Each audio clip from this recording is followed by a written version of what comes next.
or place a message in the chat function. When invited to address by myself as chair, please could all participants ensure that their microphone and camera is on to ensure that they can be seen and heard when actively, when actively participating. If this is not possible for any reason, please bring this to my attention or to the attention of Democratic Services. Please ensure that all debate is raised verbally and not via the chat function for the sake of the recording. The chat function may be used to highlight any technical issues or to get my attention or the attention of a Democratic Services officer. If any participant has difficulty hearing or being heard when they're addressing the committee, they should let myself or an officer know. So once again, can I welcome all committee and non-committee members, elected members, cabinet members, our officers, public speakers, Vale residents, and also to anyone else who is watching the live meeting broadcast. And moving straight on to the agenda and beginning with apologies for absence, do we have any, please? Not had anything formally through yet, Chair, so I don't know if members have any to share. I see no hands, so I will assume that there are no apologies for absence. Thank you. And now on to the minutes of the previous meeting on the 10th of December 2024. Are members happy with those minutes, please? And again, I see no dissension, so can I have a proposer?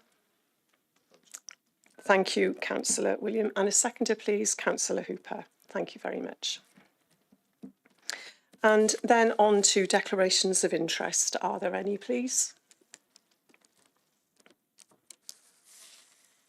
I see no hands. So moving on to the agenda. With committee's agreement, I'd like to address agenda item 7, the car parking report, first. Are members content for me to take that agenda item first? Councillor Iannucci-Williams? Oh, sorry, yes, Chair, happy for you to go. Thank you. Then I'll assume there's no dissension. So committee will be aware that this report is an urgent referral from Cabinet, and I want to ensure that we allow sufficient time to debate the issues and recommendations within it. And as you're all no doubt aware, there is understandably a considerable amount of public interest and concern about the proposals set out in the report. And given that, I want to propose this evening that the report is deferred to a separate special meeting to ensure sufficient time for committee to scrutinise the report, as well as enabling effective public participation. ENR, this committee, is due to meet again on the 11th of February. My proposal is that we should hold that special meeting in advance of that meeting, because I think that allows sufficient time to debate and consider all the issues within the report, because it will be the only issue that we will consider in the special meeting.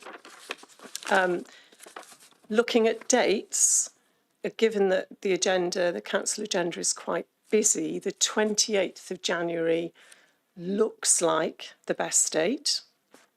So that's the initial suggestion for this evening.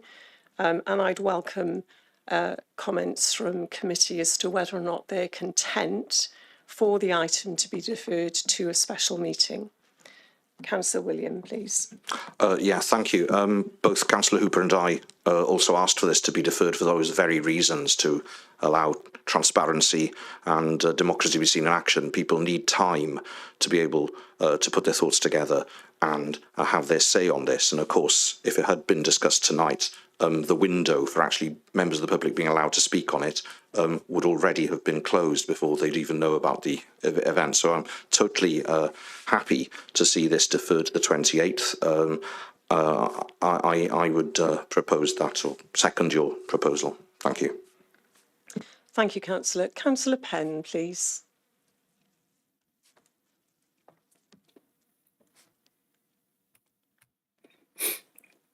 Thanks, Chair. Can you hear me okay? Yes, we can. Yeah, I'm fully in agreement. It's a very sensible proposal by yourself, and it gives the public more time and councillors more time, as you said, to digest the report, as it has created a lot of traction. So fully support the proposals. Thank you, Chair. Thank you, Councillor. Councillor Ernest, please. Yes, Chairman. I'm fully in agreement with the suggestion. I've been overwhelmed, as doubtless other colleagues have been, by the volume of correspondence received. It's been very difficult to assimilate this in the short time, and particularly since Cabinet took their decision last Thursday. We've only had, 2 working days or so for that. So I fully support the proposal to defer. Thank you. Thank you for your support, Councillor, to the suggestion. Councillor Champion, please. Thank you, Chair.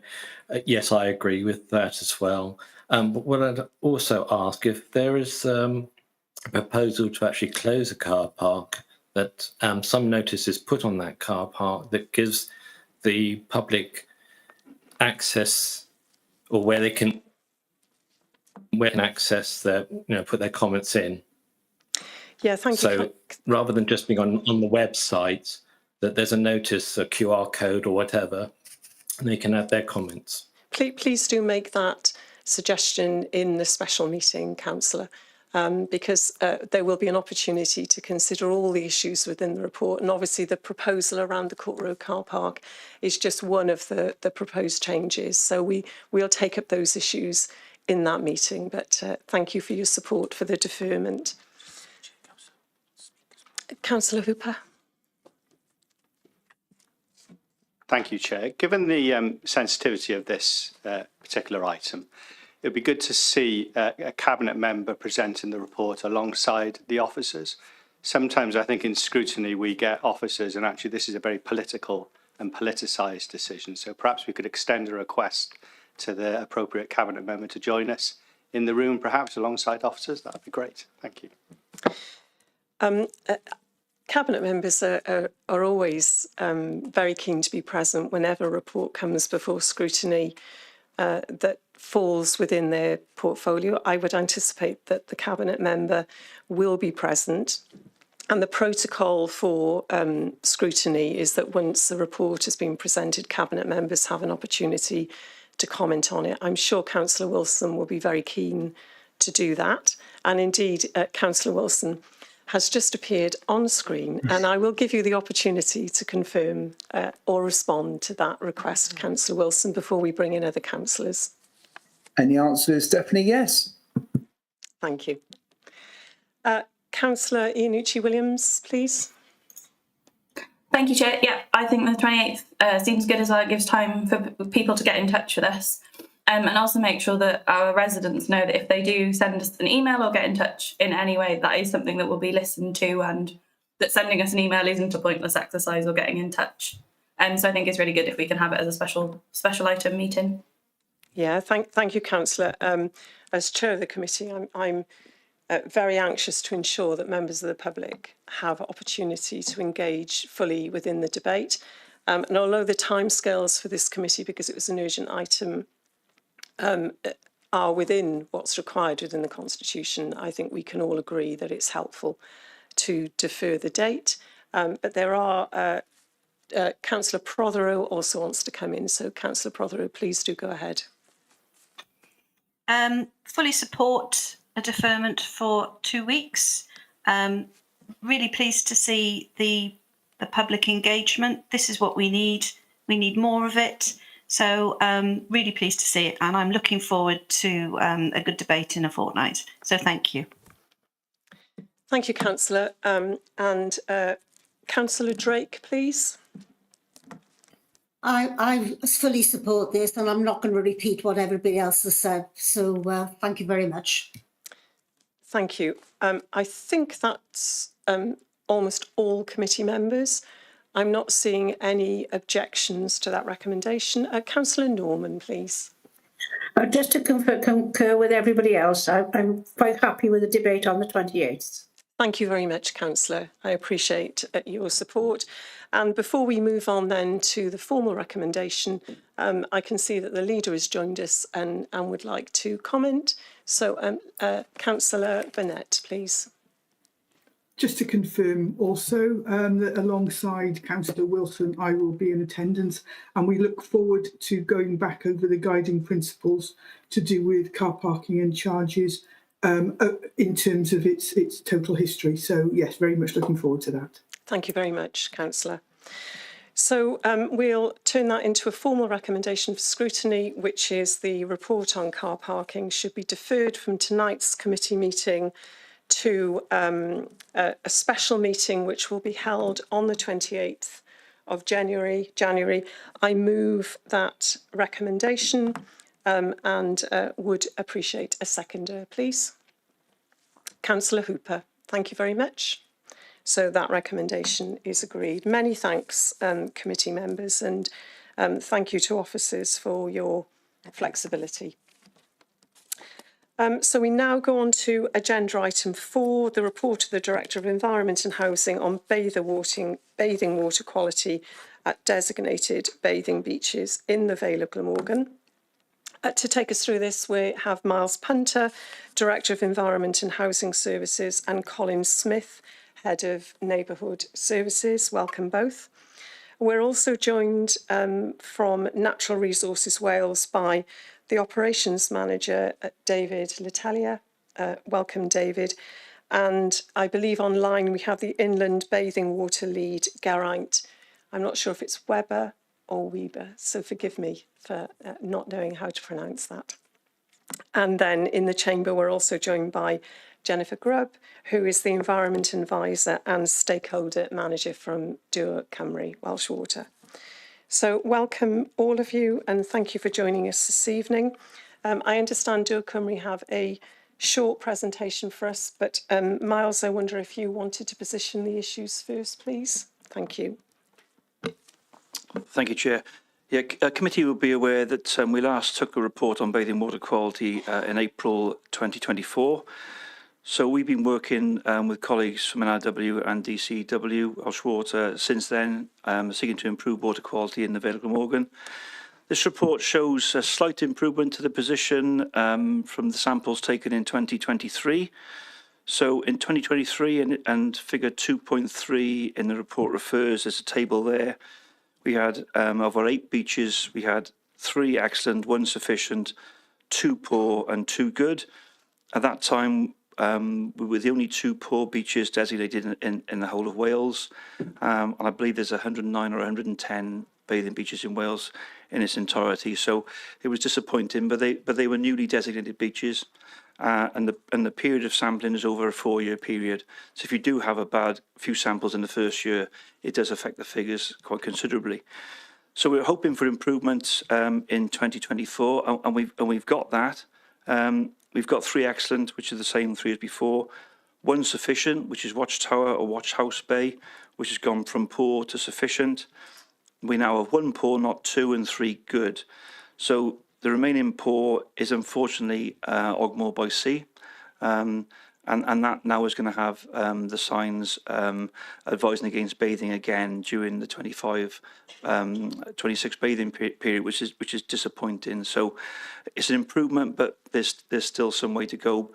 And I think we said in the previous report, investment and survey work and the sort of things that are involved in improving water quality take time.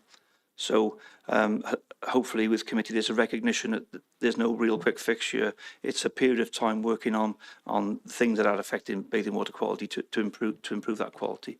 So I'll just take I'll just take members through some detail of the report. So I've gone through the table there. So if members could look at paragraph 2.4, which relates to the Ogmore by Sea situation. 20 samples were taken over the bathing water period, and several of the samples showed elevated levels of bacteria. And those samples together, taken with the previous year, whilst there's a slight improvement in the data, wasn't enough to get it up to the sufficient classification. hopefully we'll be at that position next year. But a lot of this is weather dependent as well. Bathing water quality is very much affected by the amount of water that's going into the sea from things like heavy rainfall, runoff from land, and also sewer discharges because of excess water going into the sewer system. So it is very much based on the weather. And if we map the readings based on the rainfall over that period, there is a correlation between the two. So paragraph 2.7, I want to bring members' attention to. There was an abnormal situation declared by NRW in May. And what this means is there's a severe sewage pollution situation, and it's a special situation declared by NRW where the council had to act and put signs up effectively prohibiting bathing during a period. That was also disappointing, but that's a positive in a way, because you wouldn't have had that measurement and monitoring if it wasn't a bathing beach. So yes, it was a challenge at the time, but because the beach is being closely monitored, we had the information to enable us to do that. So the abnormal situation was concluded on the 18th of June, and that's detailed in paragraph 2.8. And the signage remains at Ogmore, which essentially advises against bathing, but doesn't prohibit it as such, as the abnormal situation did. And figure 2 under paragraph 2.11 gives a bit of a pictorial of the sign at Ogmore by Sea, and there'll be a similar sign there for 2025. Paragraph 218 just reminds committee that there's a legal requirement on the regulator, NRW in this case, to seek to improve the quality of bathing water because of the poor designation, and no doubt my colleague Dav will take you through that issue. And we intend to continue to work with our colleagues in Welsh Water and NRW in order to improve the situation. I was grateful to be taken to the Penabont sewage treatment plant work, and I went with the St Bride's members to look at the work that Dŵr Cymru were doing there to reduce the numbers of spills into the river, and no doubt Jennifer will touch on that. So there's been some work done since we've last met as a committee, which I'm pleased to report. Paragraph 2.21, Chair, deals with the pollution risk forecasting, which we see as the future. We would certainly like it to be on all our bathing beaches. Unfortunately, it comes with quite some considerable cost. So as a start, we are working with NRW on Jackson's Bay and Whitmore Bay. And the idea is by 2026, we will have the ability to forecast poor water quality in real time based on the models they prepare for these beaches. There's a huge amount of work involved in that. But we'll be able to give real-time information to bathers, both electronically and on the site. Paragraph 2.7 of the report deals with next steps. Chair, we met with the bathing water groups previously at both the poorly designated bathing water beaches. We will do that again, primarily with the Ogmore bathers. They were very constructive, and I think they welcomed the attendance of myself and colleagues from NRW and Dŵr Cymru. So we will offer that again for the bathers, and a very active surf life saving club down in Ogmore. And we're keen to continue to work with local groups. So that concludes my presentation, Chair. An improvement.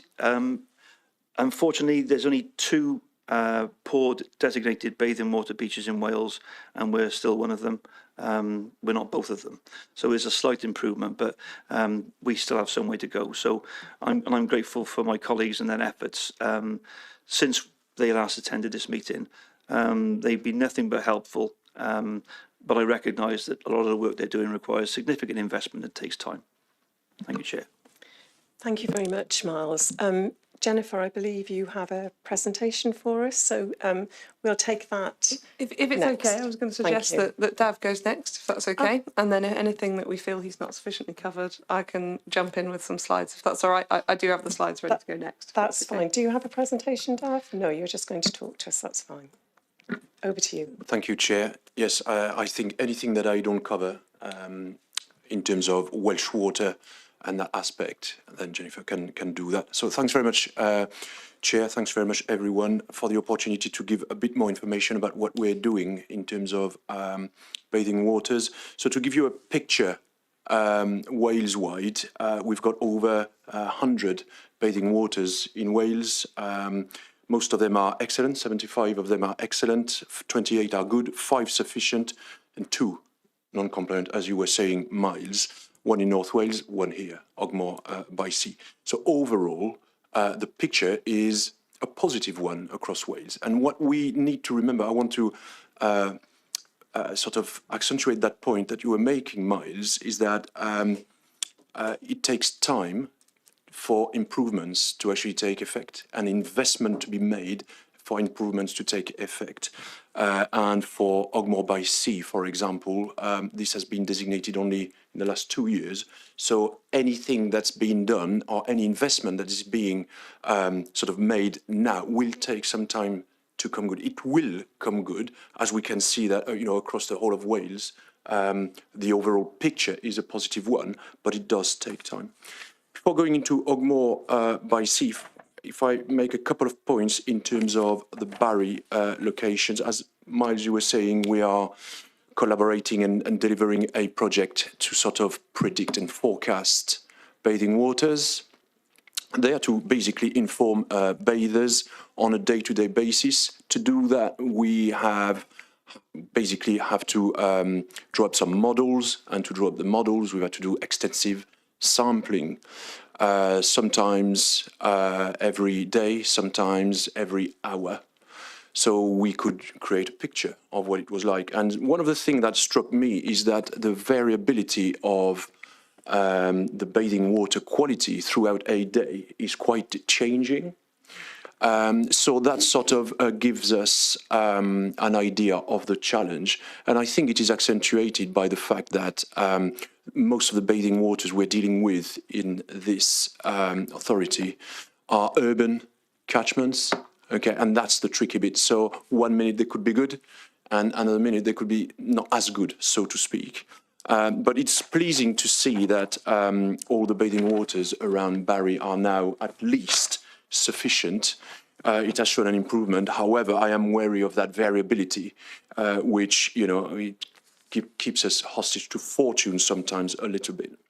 However, I can tell that the modelling for this project is now complete, and we are hoping to roll out the project to be available to people, as Miles said, by 2026. So that's the good news. We've still got some work to do, and we are working with colleagues, particularly colleagues with Welsh Water, Dŵr Cymru Welsh Water, and Jennifer will go into some more detail later, but AMP8 will sort of kickstart some investigation and investment, which will further improve the picture there.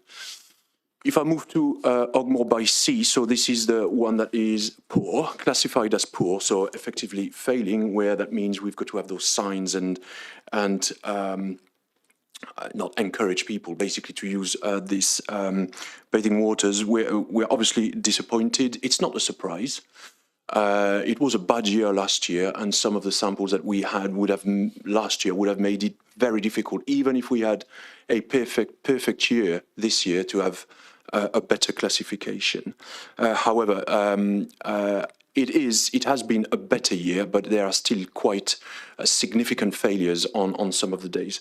Just a few points on that. So we have been talking with colleagues and partners about the actual sampling point, which is quite close to the estuary. So this year we have varied a bit. We have looked at, made the most of the sampling area that we could to check whether, this was having an impact, and if the impact of the river was too big on the sample, so to speak. We've not seen anything significant on that front. So at this moment in time, we don't believe that the sampling point is, an issue that we need to sort of look into. However, we will carry on taking those varied sort of sample points within the sampling area. The other point I'd like to make is that in parallel with some of the samples we've taken from the bathing water, we have taken samples from the river at the same time, on the same day. And this gives us an idea of whether all the impacts are coming from the river or not. And what we've seen is that actually on the days of exceedances, very few of those samples in the river were showing exceedances as well. So it's not necessarily the river. Now, let's keep in mind, we've only got 2 years of data here, and we are trying to establish a picture. So doing those sort of tests in parallel help us build a picture, but 2 years is still very few samples. I wanted to mention as well that we have put some permanent sondes. They are devices that measure, basically give us indication of water quality in terms of turbidity, conductivity, salinity, dissolved oxygen, pH, temperature, depth, and ammonium. We've got them permanently over 12 months in the waters. This was done as a result of the abnormal situation that was declared last summer. So we wanted to deploy them sooner than we did. We ran into some internal problems. They are deployed now. They will be basically ready, to encompass the bathing season. So we will have that set of data as well, and that is there permanently. We've obviously we keep working with Welsh Water. I won't go into too much detail. Perhaps we can cover some of the aspects if they're not covered. In terms of the abnormal situation, I'm happy to take questions rather than to go into much detail. I've got Geraint Weber on the line as well, who's kindly agreed to support me if there are any technical questions. One final thing that I would say is that there are many reasons as to why a sample could fail, which is not just down to the usual suspects, if you like. We know that there's large bird colonies on those beaches, and that could, I'm not saying it is having, but it could have an impact on the bathing water quality on a given day. And one of the biggest challenges we've also got are the misconnections, what we call misconnections. And they're basically, I don't know if you're going to go into this, Jen, but basically where dirty water from houses, let's say, or dwellings are not connected to the treatment works and they go straight into rivers. This is a real headache and takes a big amount of effort and resource to actually sort of put right, to identify and put right. Now, my strategy within NRW is to, and we've already started on the Ogmore, is to basically put together an opportunity catchment initiative that looks at all aspects of the Ogmore, and we'll do that on other catchments within my patch, but focusing on the Ogmore now, bring partners that have an interest in natural flood risk management or flood risk management, partners who have an interest in water quality, partners who have an interest in bathing, as we're talking about. So not just having one functional sort of view of the catchment, not just focusing on bathing water or water quality. I want a sort of whole approach to actually resolve many issues. So we're working on that. We've currently got my colleagues, Geraint's team actually, have put a bid into Welsh Government to have some resource to help us on that, and we are waiting to hear from the Welsh Government. So hopefully we'll have some good news at some point. Happy to take any question, but that would be the end of my update. Thank you, David. We'll take the full presentation first before I invite questions. Jennifer, is there anything you want to add to that? Nothing you need to add? No, I'm happy to present my slides and talk a little bit about Dore Cymru. Sorry. Great, thank you. Are we all right with the slides there? Fab. I'll just present. Fab. Thank you very much for having me. My name's Jenny Grubb. I was introduced earlier. I will go over a couple of facts about Dŵr Cymru, if that's okay, because it's always important to set the context. I think sometimes Dŵr Cymru are the statutory water and sewerage provider for Wales, Herefordshire and parts of Chester. We are the only not-for-profit water company in the country. That is a point that's really important to point out, especially because you'll read a lot about water companies in the media. The other point that I make here is that we're a heavily regulated industry. We have a financial regulator in Ofwat who oversee what we can and can't spend, and we have a clean water, potable water regulator from the Drinking Water Inspectorate, and then we have our environmental regulators, Natural Resources Wales and Environment Agency. The Environment Agency looks after those parts of England that we serve. You've given a fantastic update already on the state of the bathing waters in the Vale of Glamorgan, so I won't go into that one in too much detail. What I will talk about there is some of the improvements that Dav discussed around Jackson's Bay and a project in Barry. So in our last investment period, which ran from 2020 to 2025, which is coming to the end of it, we carried out an investigation on Jackson's Bay and the surrounding Barry bathing waters. The water quality and the hydraulic modelling has been completed, which shows there has been a deterioration in the water quality compared to the 2017 baseline. As a result of that investigation, investment has been planned for this investment cycle, so the period that runs 2025 to 2030, which we refer to as AMP8, has been planned for the Barry bathing waters for the next decade, in fact, so from 2025 to 2030 and onwards, AMP8 and 9. So we intend to deliver improvements through a range of catchment measures, including Rainscape, which is the removal of surface water, the storage of surface water to prevent or reduce the operation of storm overflows into that area, and to reduce the flows coming into the treatment works in periods of high flow as well. The plan is to secure good status long-term for Jackson's Bay, but it will likely have an improvement at Whitmore Bay and Penarth also, because these types of Rainscape measures look at removing surface water, so solving the problem at the source as opposed to at the sort of end result where you do the sampling. Rainscape is a sort of what we'd call a green solution as opposed to a grey solution. So it looks at holding water back in sort of natural structures where we can, taking it out of the sewer network where it shouldn't be. The alternatives to a Rainscape type of solution is large storage tanks. You basically build bigger and bigger concrete tanks to store that surface water.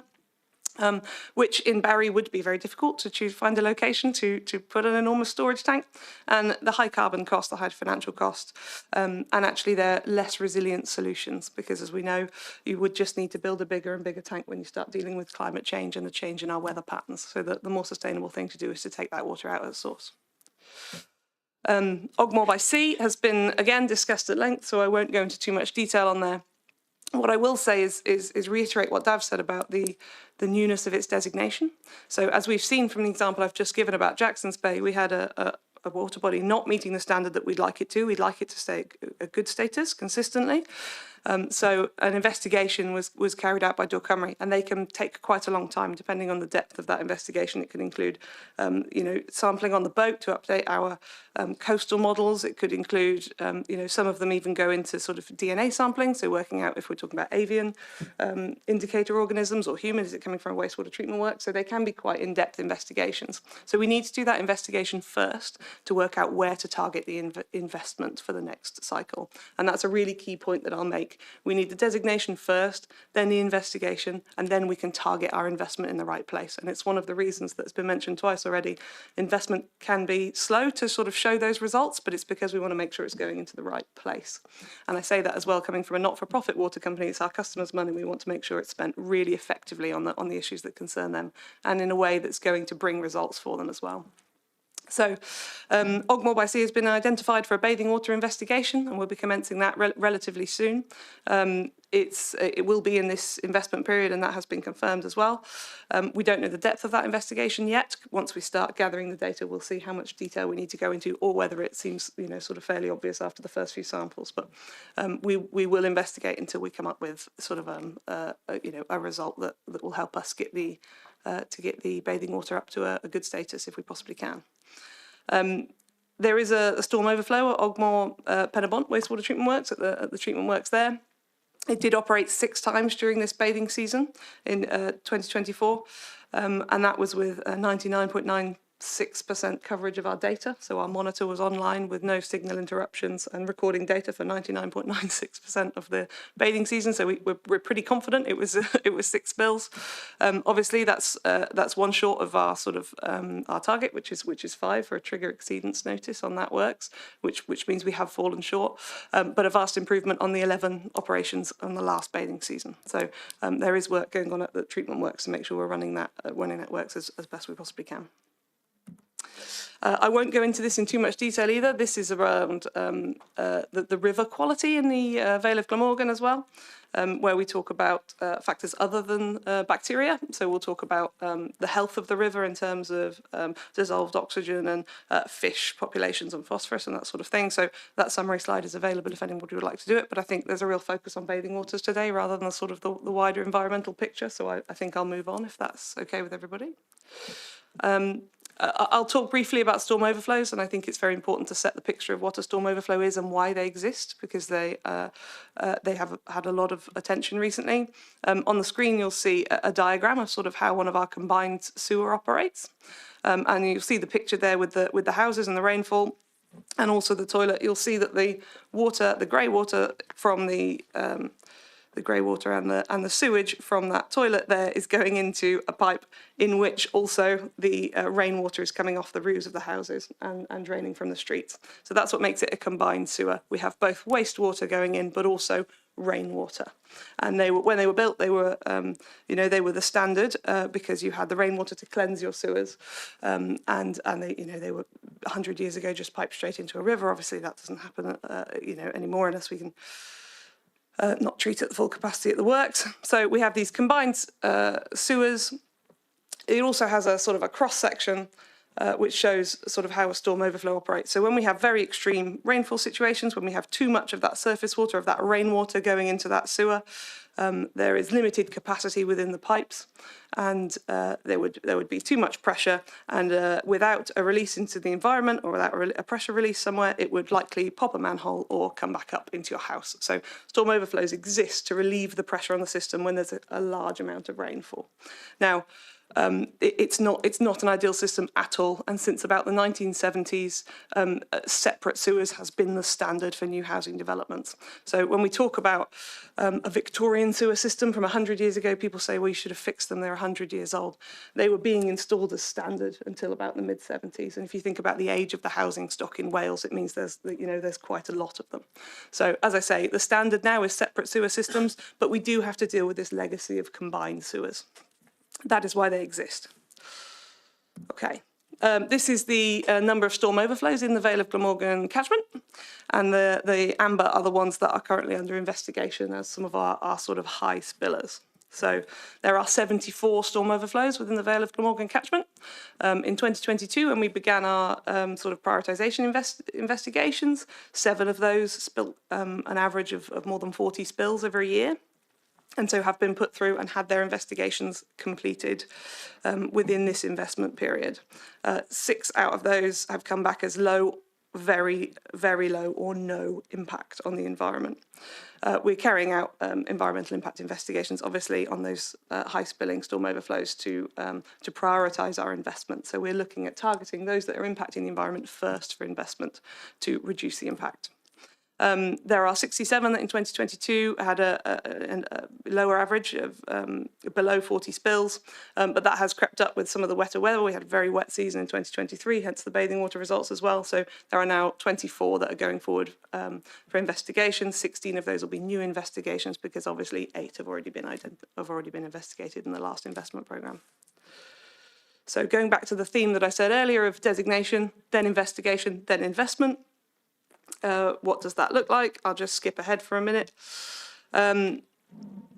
We are investing £184 million to eliminate harmful phosphorus, so that would have sort of pertained to the river stats that I put up earlier. But the real headline here is our business plan from 2025 to 2030 sets aside £1.1 billion to tackle storm overflows in the operating area that we cover. So that's Wales and those parts of England. And that is to classify, investigate and improve storm overflow performance. And we're looking at targeting those where the environmental harm is greatest, obviously. Alongside that, we're developing nature-based solutions like Rainscape that I talked about to achieve what's needed, particularly where we have small rural sites or we've got very busy urban areas that we need to have a look at taking that surface water out. And in total, Welsh Water will be planning to invest more than £2 billion in the environment between 2025 and 2030. In terms of business plan headlines, the environmental investment programme for the next 5 years is 3 times greater than any previous investment cycle. We've published as much of that data as we can on our website, and more is to come. I've already said the £1.1 billion are planned for classification improvement of our storm overflows, targeting those with the highest impact first. We have a Rainscape style scheme specifically in Barry to secure Jackson Bay's bathing water status that has been confirmed as well. And we have severe impact storm overflows going for optioneering and solutions for this investment period. In terms of the detail of where that 1.1 billion is going to be spent, the determination came in December. We have an awful lot to sort through, to get through, and to get the detail. But I'd be happy to come back and talk about those specific schemes when we've got the detail out of that final determination from Ofwat. I am just going to go back a couple because I skipped over this one as I was talking about investment. The other thing that we have done this investment period is something called EDM label or storm overflow map. What we've done is make information about the operation of our storm overflows more accessible to our customers. So within 1 hour of a storm overflow operating, you can see that on our website. I've put a QR code on there as well, and I'm happy to share the link with the committee, of course. We started by prioritising bathing waters and swim locations. That was the first batch that was done earlier on in, I believe, at the end of 2023. And we've been putting storm overflows onto that live map in batches all the way up to having all of our assets on there, all 2,300 storm overflows in our operating area live by March 2025. We have, we also share our data with Surfers Against Sewage, the Surfers Against Sewage Safer Seas and Rivers app, which we've been doing for a number of years now. But actually our map has slightly more detail than that because you can see the individual operation of those storm overflows, whereas the Surfers Against Sewage will issue an alert for a whole beach. And what we want to do is provide our customers and our interested people and bathers with as much information as they need. So we wouldn't certify that a bathing water is safe to swim at, but we would provide them more information for their personal risk assessment, whether they would like to dip there or not. Okay. I do have some more information on the abnormal situation, which happened at Penabont, around the area of Penabont Wastewater Treatment Works in May, and we've sort of briefly touched on that before. I've put a sort of a timeline on there because I think it might be useful to sort of set the context of what happened, and I'll put a picture up as well. A sort of dark black sludge was identified in a channel at the side of the Ogmore River that ran along the side of the wastewater treatment works in May, and it was suspected that there would be a leak that this was due to a leak from an underground tank on the site. Well, we did 1,200 hours of detailed investigations, including digging holes, CCTV inspection, 3D scanning of pipes and tanks.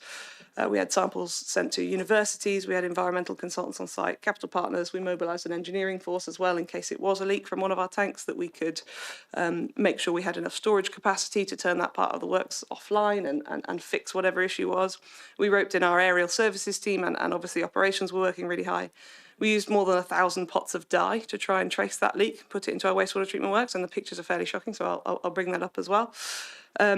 We sampled comprehensively in the river and on Ogmore Beach, issued newsletters to the stakeholders in the local community, but no evidence of a leak was found linking to our asset. And an initial leak that was identified came from a groundwater pipe, which wasn't Duck Cymru's asset. So we are quite confident that we can say that was not linked to the operation of our assets. And I'll just pop through some of these pictures here. So the very, very green bit of that wastewater treatment works, that's the dye. There's 1,000 pots of dye that's gone into our works to see if we could see if it was leaving anywhere than it should do at the outfall. And you'll see at the bottom of that photo where that green is coming out into the river and not going down that side, sort of bend of the river, that sort of side of the Ogmore River. The green dye, obviously harmless once it's dispersed into the sea. And a couple more photos here of some of the investigations that took place. We analysed the types of microorganisms that were found in the abnormal situation in that black sort of sludge. We checked it against the types of microorganisms within our wastewater treatment works, as well as the dye testing. And that blue image in the middle there is a drone that we flew down. They piloted a drone down the sewer pipe to check for leaks on the way into the works as well, and 3D imaged the entirety of the inside of the sewer. So what I was doing by putting these up was, I wanted to impress upon you how seriously we took the situation, how quickly, some of the operational teams mobilised, and what the response was, really. Hope that was helpful, and I'd love to take questions. Thank you very much, Jennifer and David, for providing us with such comprehensive information. I'm sure committee have got lots of questions, but before we do that, can I just check whether or not the Cabinet member wants to add anything to what's been presented to us at the moment? Councillor Wilson? Yes, I'm happy. I mean, to be honest, I think it's vital. And yes, you can see tonight that we have got an excellent relationship with NRW and Welsh Water. And obviously, I know that our officers and myself are very interested in what's going on in terms of water quality, not just in our bathing areas, but also in our rivers as well. And obviously, as the Cabinet member, I have a responsibility to ensure that anything like the poor water quality we've been having recently, and I'm pleased to tell you about Watchtower Bay no longer having that poor status, but obviously I'm very concerned about Ogmore. And obviously we publicised that when our regulators have told us to do so. But we're very much working with our regulators, and I really appreciate them coming tonight and doing a very good presentation. So thank you. Thank you, Councillor. And we have a member of the public who's joined us this evening, Mr. Max Wallace. Mr. Wallace, welcome to committee. We're really pleased that you've been able to join us this evening. As you're aware, you can address the committee for approximately 3 minutes. So please do go ahead. Yes, thank you, Chair. We all know the excellent... So just before, yes, I just want to make sure we've got you on screen. We have. Please do go ahead. Yes. The excellent, good and satisfactory and poor designations are very crude, and that's the kind of information we're putting out to the public. They deserve better, and you have in the report actually the detailed results of some of the detailed results, but only some. You also don't have any reference to the rainfall reports. These are supposed to be storm overflows operating, and they're clearly not operating, well, they're clearly operating outside storm conditions. And I'll give you a particular example. But first, let's remember we have the 2 beaches were declared poor, and that requires action from NRW on both of them, and then public advice from the Vale Council. There were 4 events, shall we say, last year. Whitmore Beach was cleared by RNLI from a scare on one day. All the people were removed, and that was supposedly a report from the Welsh Water storm overflow system, but it was a false report. And Whitmore Bay Beach should never have been cleared from the public. Ogmore Beach was closed, as we've heard about.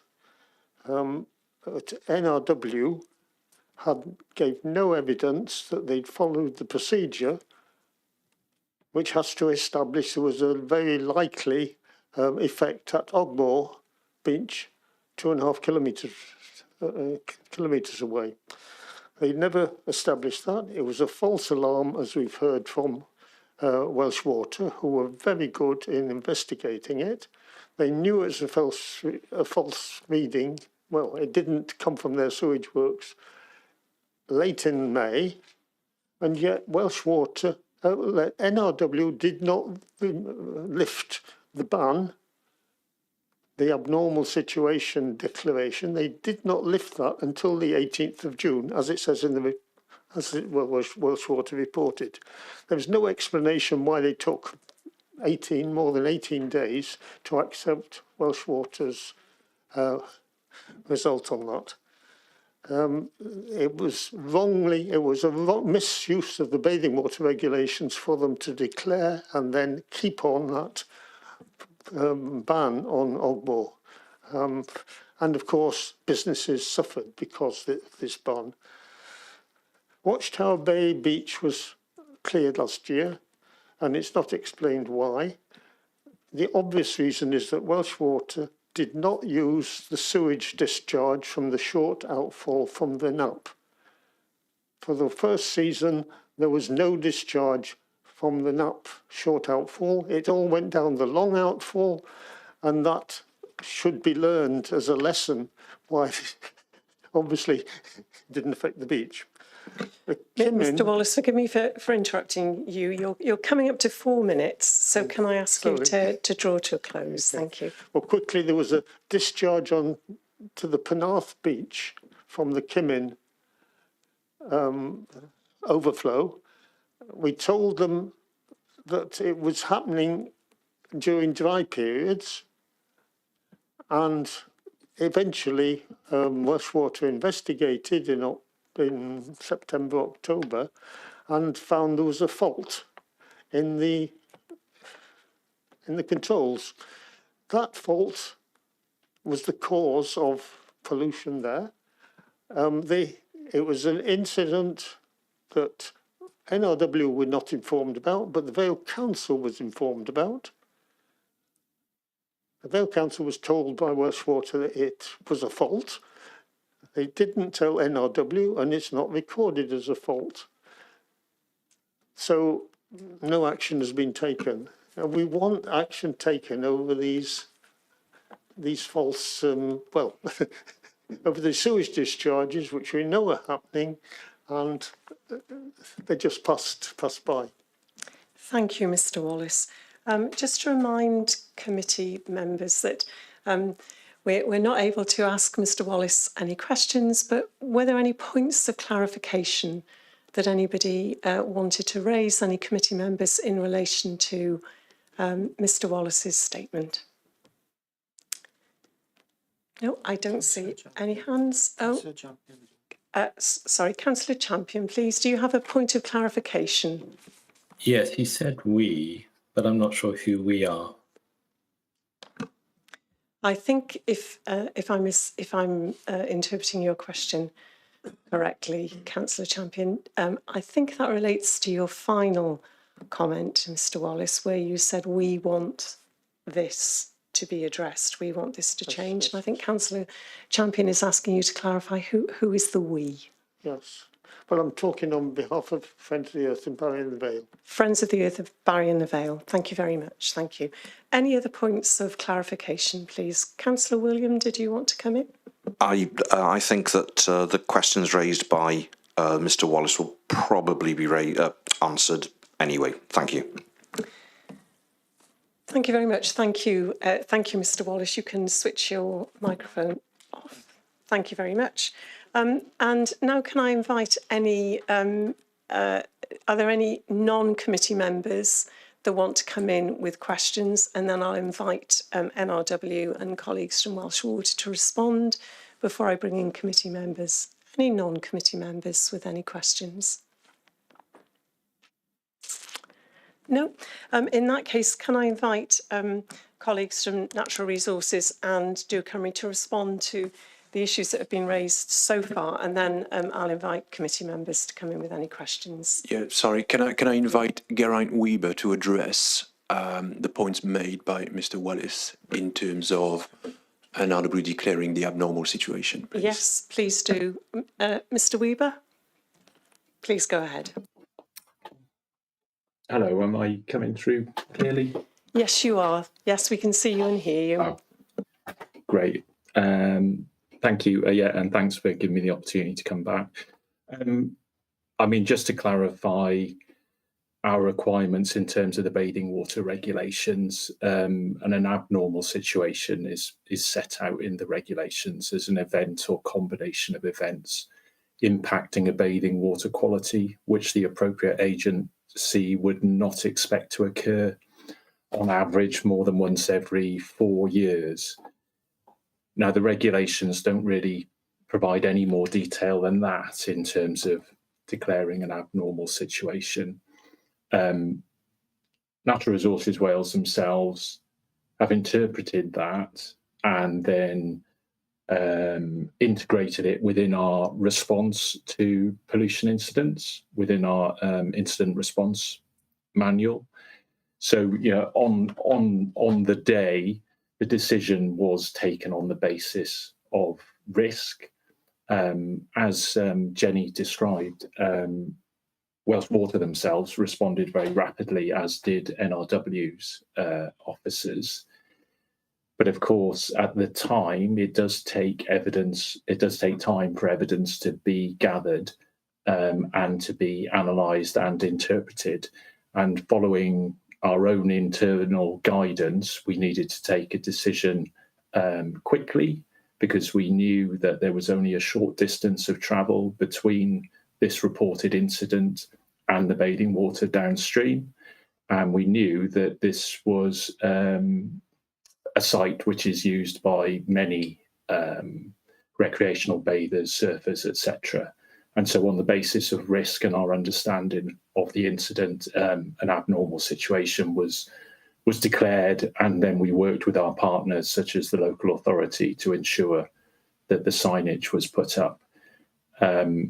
It took a considerable amount of time then for us to be presented with enough evidence to feel confident that that abnormal situation could be lifted or closed. And, these are decisions that are taken, have to be taken swiftly, but then obviously the closing of the incident, again, we had to judge the risk to bathers and weigh up the evidence that was being presented to us. So public health was at the interest of our decision making. Thank you. Thank you, Mr. Weber. And before we address the other issues, I am going to make sure they're not lost, but I do want to bring in committee members, because you've been very patient waiting for your opportunity to ask questions. So any committee members who want to come in at this stage?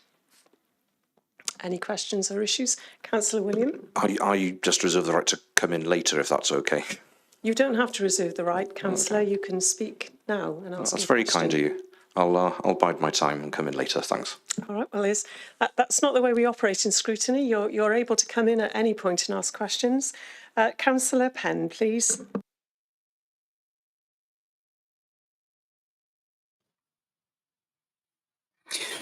Thanks, Chair. Can you hear me okay? Yes, we can. Thank you. Smashing. Just a couple of points and a couple of questions. The delaying rainwater or separating rainwater from sewage system. Future housing developments should be really looking at delaying the mixing of, so sewer systems don't get overwhelmed.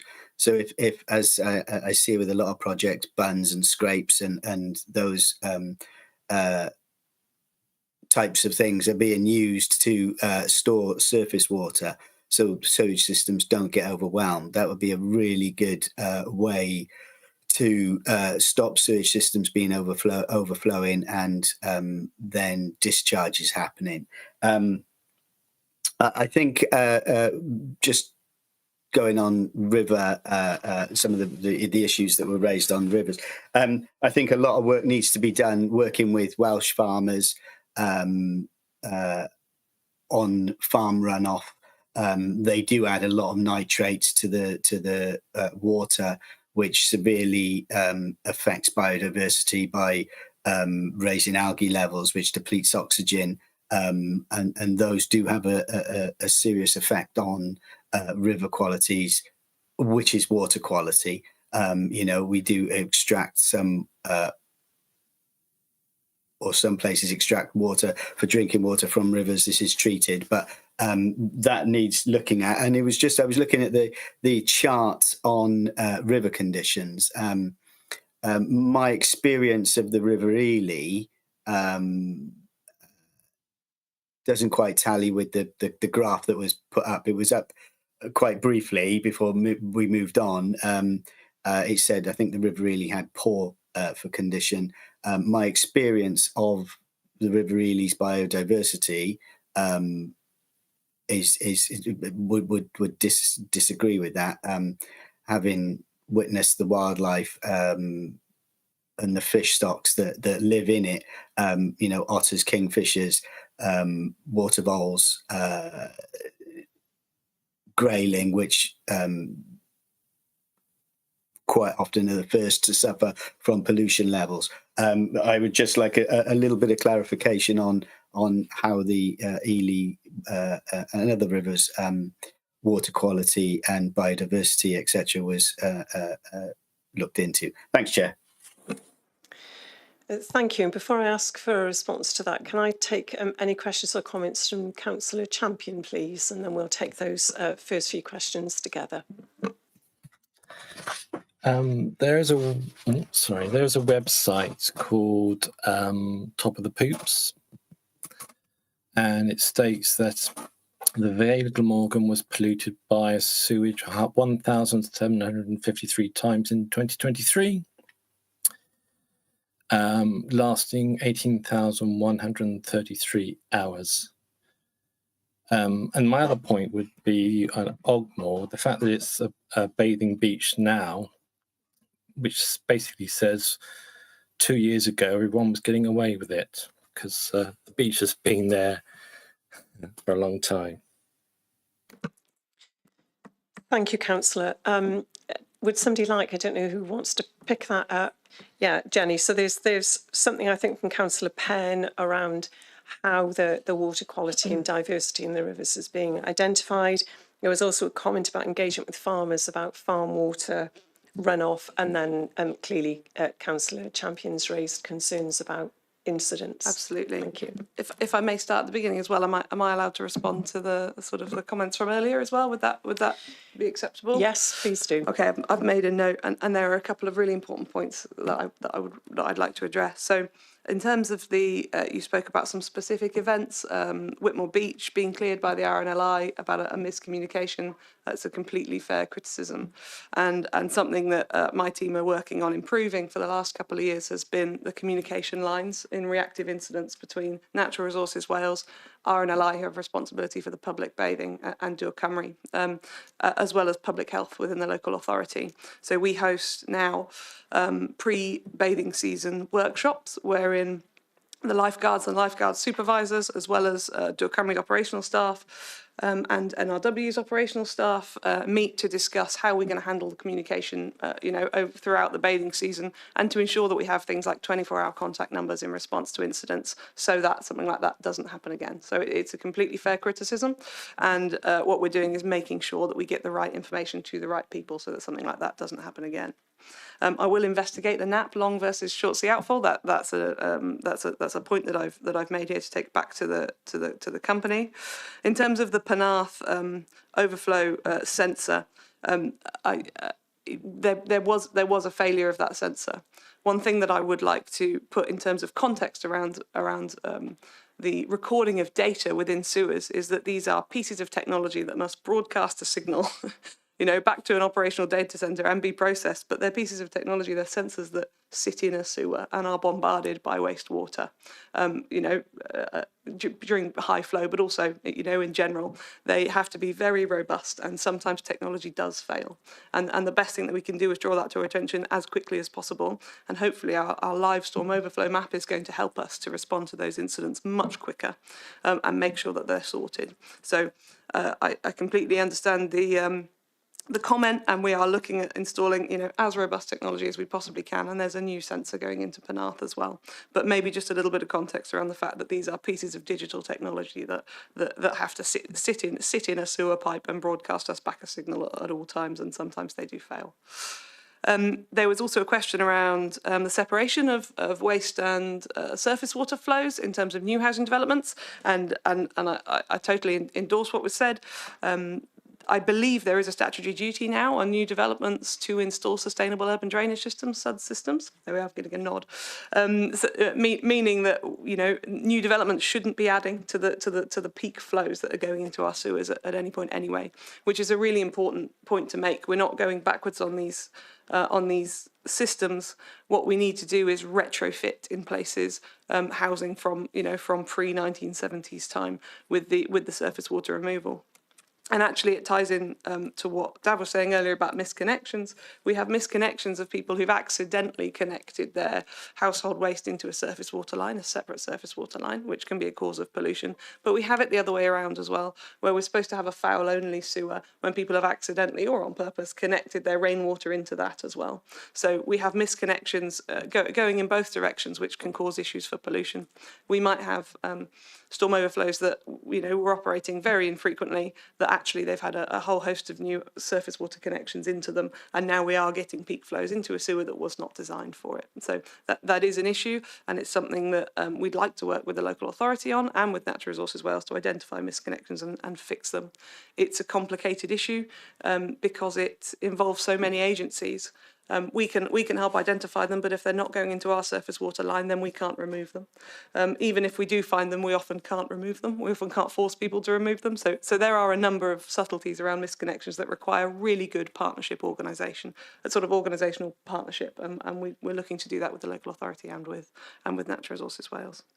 In terms of the WFD status for Ely, what I popped up on the screen was the water framework regulations status. I think from 2021. And yes, it did show poor status. That's the poor sort of overall status, and it would appear that the driving element for that is invertebrates, meaning that it had been sampled for invertebrates, and there was it didn't pass the threshold for meeting those standards. That said, you know, the Ely is also a beautiful river, and and there is a lot to commend it, you know, outside of that very specific bit of sort of sampling and data. And within my team, we sit on the catchment partnerships, including the Ely catchment partnership. My colleague Dan Humphrey sits on. So we're very keen to take forward any projects or schemes that we can to help restore the Ely as well. The last one then around top of the poops. No water company, nobody wants to be top of the poops, and you know we take that really seriously. There are a number of things that need to go into contextualising some of that data, though, without making excuses, because storm overflow operations are much higher than we would like them to be, and much higher than are acceptable. Different water companies have different geographical areas and different customer bases. Dor Cymru has a lot of pre-1970s housing, a lot of post-industrial housing. We also have some of the wettest weather in the country. We have done some modelling which took the rainfall from, I think, from Cambridge and applied it to an area in Pembrokeshire, and our storm overflow performance was absolutely fantastic and some of the best in the industry. As it happens, Wales is a very wet place with a lot of old houses and a lot of hills with steep sloping sort of areas, which means that we get a lot of rainfall and it runs very fast in some cases down through our catchments and into our sewers. So there are geographical things to contextualise our performance, but please be sure we take it really seriously, and our investment programme for the next 5 years should show you, you know, those real on-the-ground improvements that we're going to deliver. Thank you, Jenny. Councillor Prothero, please. Thank you, Chair. Thank you, Jenny. Thank you, David. Thank you for the work that you're doing. I am the councillor, one of two councillors in the St Bride's ward. Ogmore by Sea is my beach. I represent the residents, and we are, as you would imagine, still really upset to have a poor water quality rating. We're not surprised because we live here, and you know, the community council campaigned to get the bathing water status in the first place, because we know that there have been issues. So the fact that we have a continuing poor water quality rating is not surprising, though very disappointing. And I know that this isn't something Welsh Water wants, and it's certainly not something that NRW wants. I can see from what David has said that we are changing where we've sampled, and that hasn't seemed to make much difference further away from the estuary, which is very curious. It's good to hear that we've got additional testing going on. I know from my own visits to the water plant that there is investment in the overspilled tanks, and there was going to be another one that was going to be brought back onto line to help. I don't know where we are with that, so that would be helpful, Jen, if you could tell me. And I really, really want to see the public engagement. We did the session, as Miles said in the beginning, at our Heritage Coast Centre last May. Very well attended by our residents and our stakeholder groups, Penabont Lifeguards. They really need to be kept up to date. They want to hear what you're doing. We want to be able to trust and believe that we will see a change. We understand investment takes a long time.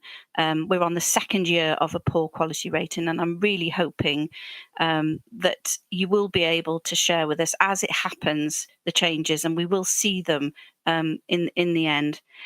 Just to let you know as well, our Penabont Lifeguards, who do such a wonderful job with a wraparound service with the RNLI in the summer months and actually save so many people's lives, they weren't able to operate last year, partly to do with the risk assessments that they have to take now with the pollution.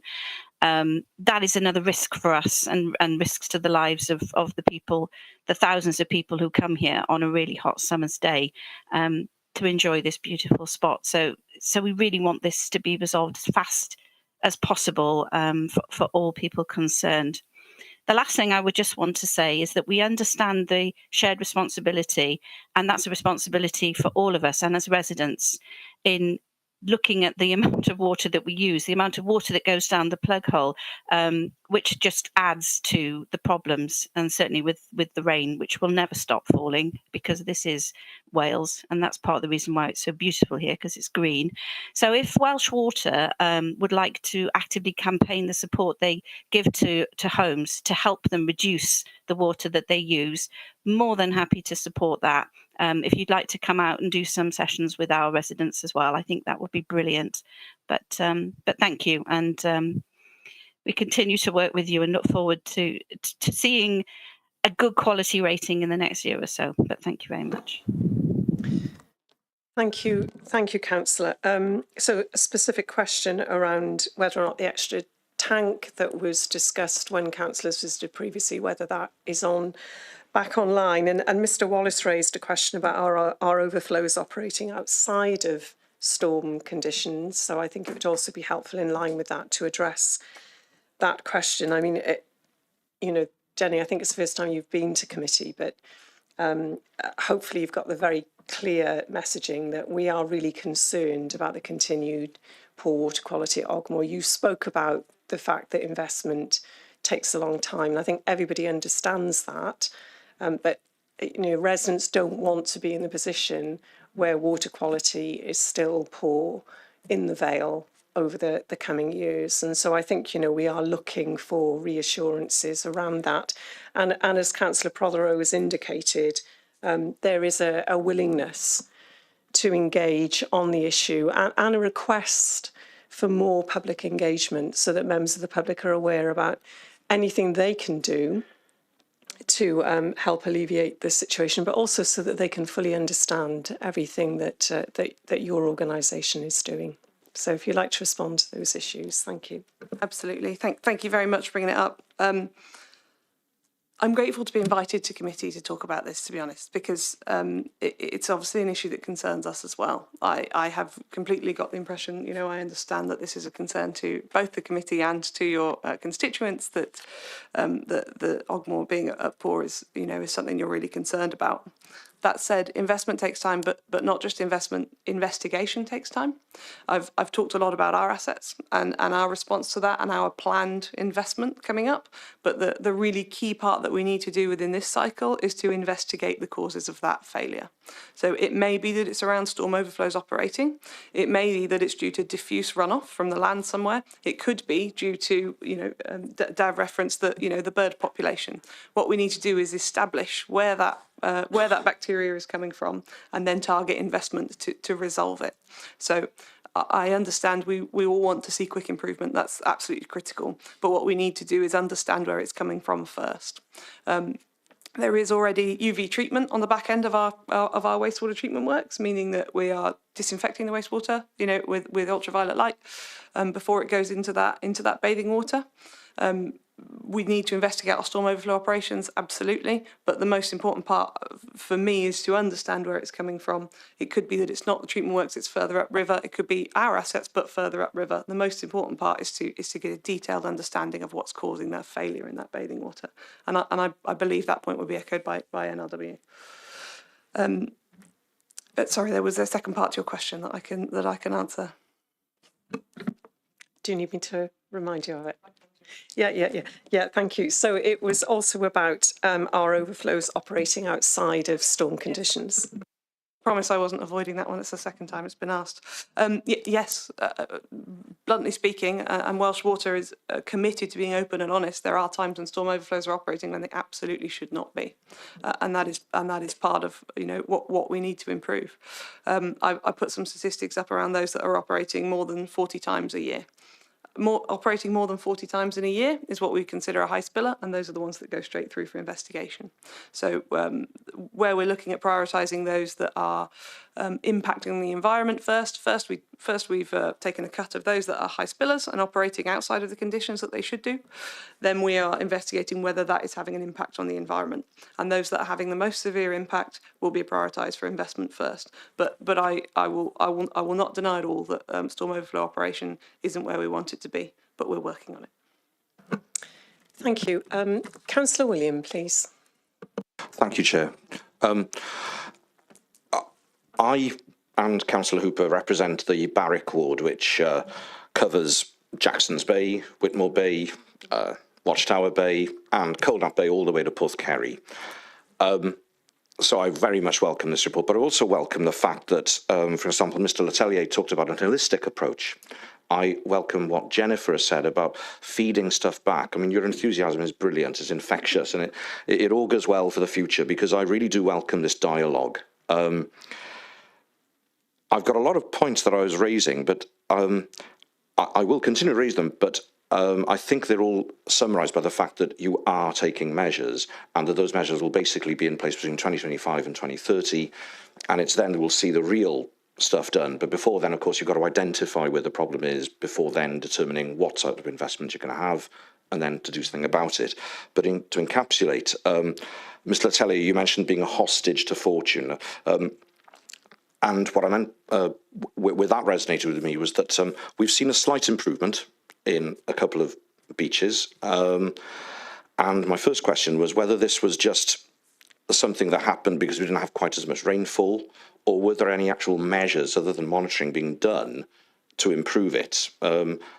Because at the moment, it seems to me that it just got better because a lot of the factors didn't happen, so they just got naturally better. But now you're identifying where the problems are, and that you're putting measures in place to improve it. The stuff about the storm overflows has been answered.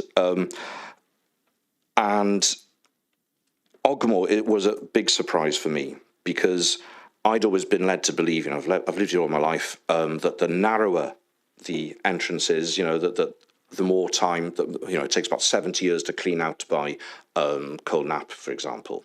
So the further out you are, you have thought the cleaner it would be. You've already mentioned, Mr. Letellier, that it wasn't the river that was necessarily causing it, so you're looking for causes elsewhere. It'll be fascinating to hear when you do find the causes there, and I'm glad you're looking into it. And like I said, that's why I welcome the holistic approach. Now, my question is tied in with that, which is that obviously it's the Severn, the River Severn, the Bristol Channel. Dŵr Cymru is responsible for a lot, but of course we also have another authority called Severn Trent, and by their name I'm assuming that they look after a vast swathe of the River Severn. Now, if a lot of the stuff is coming down the Severn, which we don't know, my question was about the responsibility that maybe Severn Trent has, and how well do Dŵr Cymru and Severn Trent cooperate? So that is a question I'm flagging, because I suspect that we may need to look at that. And I would also welcome that Jennifer returns to talk about the specific schemes identified in the future.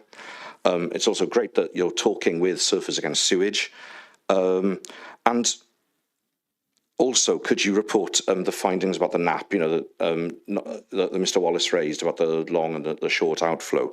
My final question was something that Mr. Wallace raised, actually, regarding the faults that may or may not have been reported and so on. I just was asking a general question. What is the protocol for reporting faults such as those referred to by Mr. Wallace? Because it may be that there was no need to tell Natural Resources Wales that it was something between the Vale and Welsh Water. But I don't know what generally is the protocol, if any. Thanks, Chair. Thank you. I'm conscious that we've spent a considerable amount of time on this issue for good reason, because it's an important issue which members of the committee have shown interest and concern about previously. Councillor Penn, I can see you've got your hand up. Is it a pressing question? Otherwise, I am very keen to draw this item to a close once we've had a response to Councillor Williams' questions. Yeah, all it was the question about the working with farmers for Farmer Enough. That wasn't touched on. That's all. I just wanted to get an answer for that. Thank you for the reminder. If the guests in the chamber do want any help with on the ground knowledge of the Ely, then I'm more than happy to share my knowledge of that. Thank you. An offer on a question. It's always a good thing. So I'm going to draw the debate to a close. If you're able to respond to those last issues that have been raised. Miles, I don't know whether you want to make a final comment at the end, but otherwise we'll draw this and move on to the next agenda item. But Jenny, do you want to pick up those last few issues? Absolutely. Thank you. Thanks again. I've also remembered your previous comment was about water resilience, being water wise and saving water. So absolutely, we have a water wise campaign, and I will pass it on to our comms team that we can come down and visit. But we also provide things like shower timers and tap limiters and all sorts of things like that. So we would highly encourage that if we possibly can. In terms of Dŵr Cymru and Severn Trent's cooperation, our operating areas overlap very, very little. There are a few areas around the Forest of Dean, I believe, where we provide water and they provide waste services, or vice versa. We provide the waste services and they provide the water. I think I've repeated myself, but one way or the other. We cooperate as we need to do. So the water companies will often join together for things like large research projects to ensure that we're not duplicating effort. Is that an effective scheme? Does that work? Does that not work? But in terms of resolving problems around river pollution, because our catchment areas don't overlap significantly, we don't have a lot of joint schemes. It's not something that we would have an issue with. We would certainly cooperate if we needed to deliver something in a joint area. But as it happens, because of the way the water company operational boundaries have been drawn, we don't have a significant overlap with them at the moment. That said, we're really, really keen on cooperation, particularly in this next investment cycle. It's going to be critical that we co-deliver, and that brings me on to the point about working with farmers. As a water company, we are tied into delivering our function, so waste services and water services. That said, the issues, particularly around eutrophication, phosphorus, nitrates, that need resolving in the rivers in Wales will require a collaborative approach. And we sit on the nutrient management boards in all the regions for the special area of conservation rivers. We sit on the catchment partnership groups. We have an environment fund, citizen science fund, a whole host of things that are out there to foster collaboration and to help bring about improvement in our rivers. That said, we have to be very careful where we spend our customers' money. And for that reason, we don't directly fund on-farm sort of improvements on the waste side of things because of our core function as a company. But we are more than happy to work on collaborative projects together and to conduct research together as well. And the last one was about how to report a fault. I've brought with me some useful cards for the councillors in the room. On there is one which has useful numbers, and there's a sewerage number in there, which is our 24-hour pollution reporting line. So we investigate every single pollution that is reported to us, and the line on there would be probably the best place to do it, or you could do it online. If it's urgent, though, do phone it into our reporting line, and we will make sure somebody that investigates that. Thank you. Having said that, I'm going to ask a final question. You talked about the investment that's going to be made over the next 5 years and that will be prioritised in areas where there are significant problems. Can we therefore assume that the Vale of Glamorgan will be a priority for investment? So the investigations in the storm overflows that have been carried out in the Vale of Glamorgan so far have shown that there were identified 7 high spillers and 8 for investigation. So the additional storm overflow that was put into the investigation programme would have been a request by NRW as a reason for not achieving good. So it would have been identified as possibly contributing to river problems. 6 of those investigations has come back as no or very low impact. That said, and a further 16 investigations will be done in the Vale of Glamorgan, looking at those high spillers, and the conclusions of those will go into prioritising where that investment is carried out. In addition to that, though, we have already identified that the Jackson's Bay project will go ahead. It's on our National Environment Programme, and it is a commitment. So there is already funding put aside for that Barry scheme, as well as for the investigation into Ogmore. The rest of it will be determined as we see the investigation, the results of the investigations into those other high spillers. But what we need to be looking at are those severely impacting storm overflows and those very high impact storm overflows first. I'll assume that's a yes, because we don't want to be in this situation this time next year when we receive another report where we've still got poor water quality in Ogmore. So we'll receive that report with interest in terms of the outcome of the investigations and the subsequent absolutely. I do need investment requirements. David, did you want to come in, David, and then I'll draw this to a close. Just very quickly, yes, thank you, Councillor Penn, for your offer of expertise on the Ely. We will be in touch. In terms of your comment about being hostage to fortune, yes, I meant it because this is the beginning, of the cycle, so to speak. But with more investment, more investigation, and more actions on the ground, we're hoping to shore up those results. So at the moment, it's still, I would say, fragile. And if you look at the Ogmore results, they are better than they were last year as well. So more work needs to be done, definitely. And that's why we're not being complacent. And lastly, in terms of engaging with farmers, to me, engaging with land managers, whoever they are, including the farming community, that's really important, including, I would say, this is quite, potentially a strange comment, but dog owners. When we had our samplers at Ogmore, every time we did sampling, there were dogs on the beach. We're not saying that the dogs are the reason for the failure, but they may contribute. We don't know. Thank you for that. And of course, Councillor Prothero has offered that invitation to facilitate engagement with local people to talk about whatever steps we might take to improve the situation. Colin, did you want to close off the item for us? Thank you. Thanks, Chair. It was just to make a point, really, of clarification, because it was being raised by Councillor William and Mr Wallace in relation to the RNI last summer at Whitmore Bay. I think we all recognise a mistake was made that day, and the RNI asked bathers to leave the water. It was by mistake, a false alarm, but we've since set up protocols with the RNLI as an authority that should an event occur, that they contact us through lead officers, out of hours services, and emergency planning teams that will be involved with that decision making should an event occur.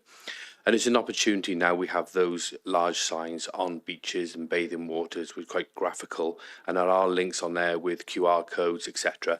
And we'll link in with the information NRW Welsh Water have. And if we can improve those signs to be more transparent, to put more signage and information on there for members of the public, we'll update those signs accordingly this year. And just want to close off with that, Chair. Thank you very much. Sorry, Chair. Just a point of clarification. Sorry, did you want to come in, Councillor? Please. Can I ask you to wait until you're called in rather than simply starting to speak? Very good. Please go ahead. Thank you. Thank you, Colin. Just to clarify, at the time of the RNLI incident, both yourself and Miles made it very clear exactly what steps have been taken. I was very happy and very pleased with the response, actually.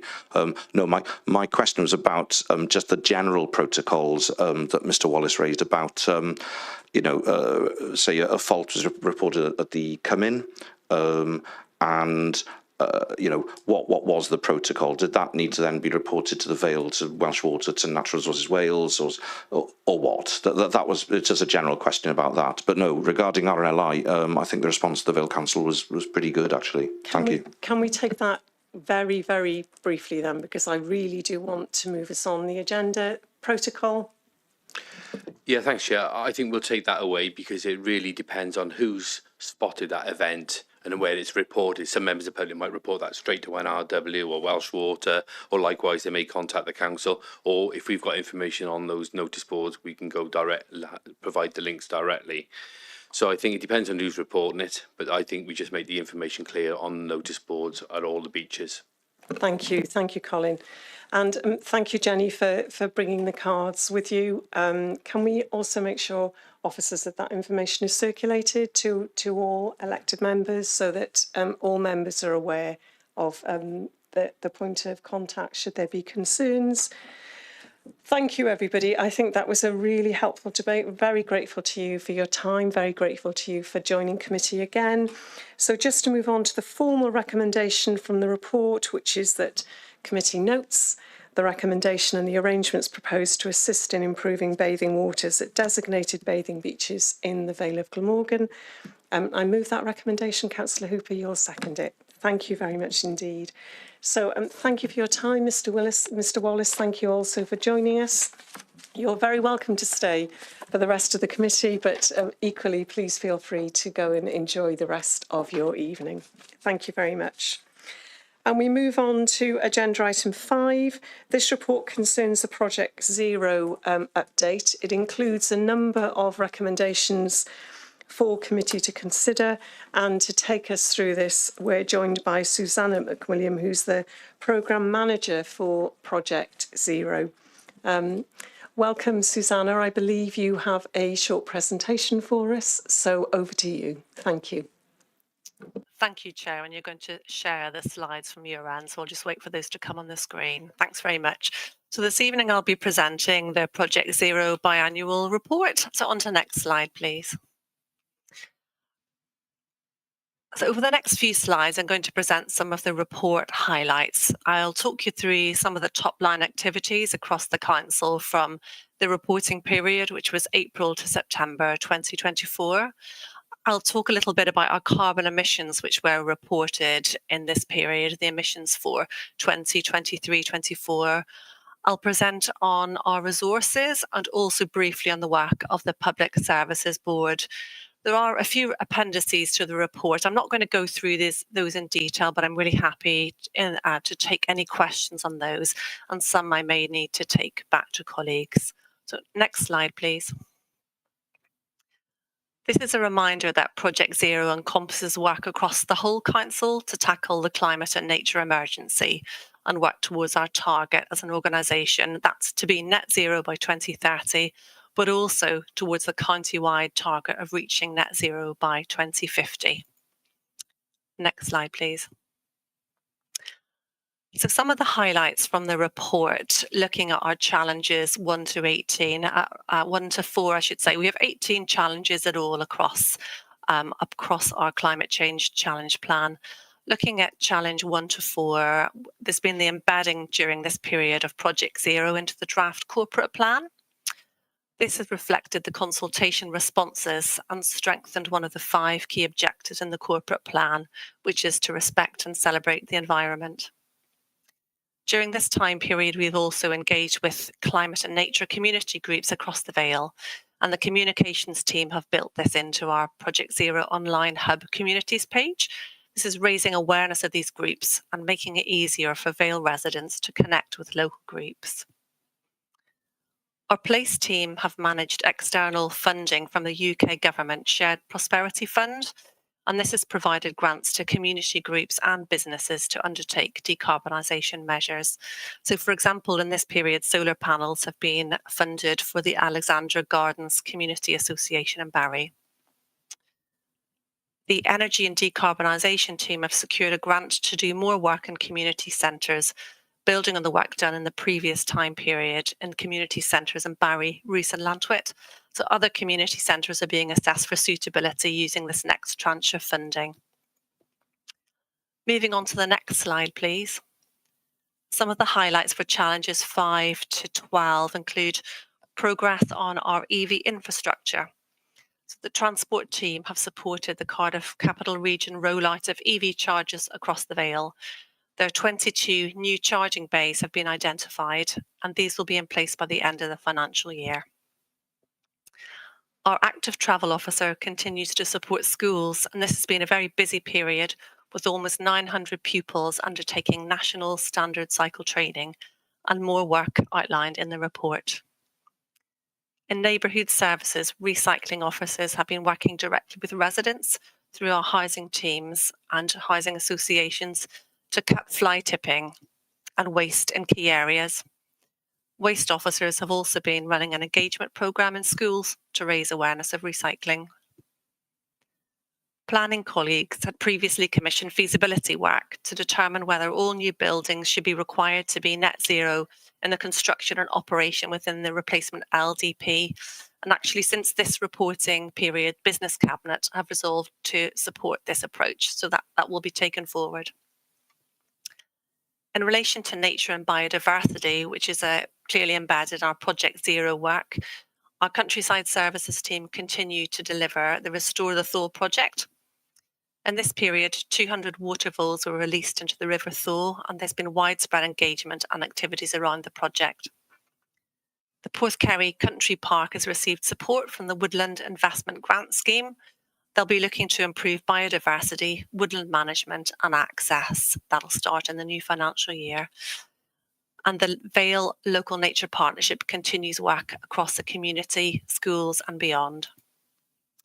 So moving on to the next slide, some highlights from challenges 5 to 12 include the completion of 2 new major council housing developments in Hayswood Road and Hewell Croeso by our Housing and Building Services team. These have included a raft of energy and water saving initiatives. In our work to decarbonise our existing housing stock, the retrofit of 5 blocks of flats at Severn Avenue has been completed, and there's been a great tenant video on energy saving benefits produced in collaboration with TPAS. You can see a screenshot there on the screen. In decarbonising our schools estate, the Net Zero and Operations schools, Cowbridge Primary and Derrynewith and Barry are now fully operational. This work's led by the Learning and Skills team. And our property team continues with their decarbonisation work with solar arrays fitted in St Joseph's Primary School, T. Dewey Sant Residential Home and Penarth Leisure Centre during this period. Our digital team have also been hard at work. They've disabled Wi-Fi in schools overnight, and that's saved almost 30,000 kilowatts over a year and realised about £6,000 in financial savings. So moving on to the next slide, please. This focuses on our 2023-24 carbon emissions. These are reported in section 2.5 of the report and were collated by our energy and decarbonisation team, who've worked with colleagues right across the council to gather that data. As you can see on the slide, our emissions for 23-24 were just over 70 million kilograms of CO2. And disappointingly, this was a rise of 1.4 on the previous year's reporting. Along with all public sector bodies, we report our emissions to the Welsh Government every year using a methodology set by them. So we had seen a considerable drop in the previous year's reporting, but the slight increase this year is primarily due to a rise in our supply chain emissions. As you can see in the pie chart, emissions are broken into different activities under the Welsh Government methodology. Our supply chain here makes up the biggest proportion at 80.6 of the total carbon footprints. The largest section of that was linked to construction, linked to our capital programme. The darker blue section there on the pie chart is our buildings and stationary assets. So stationary assets would include things like our street lights, and this makes up just over 12% of our overall footprint.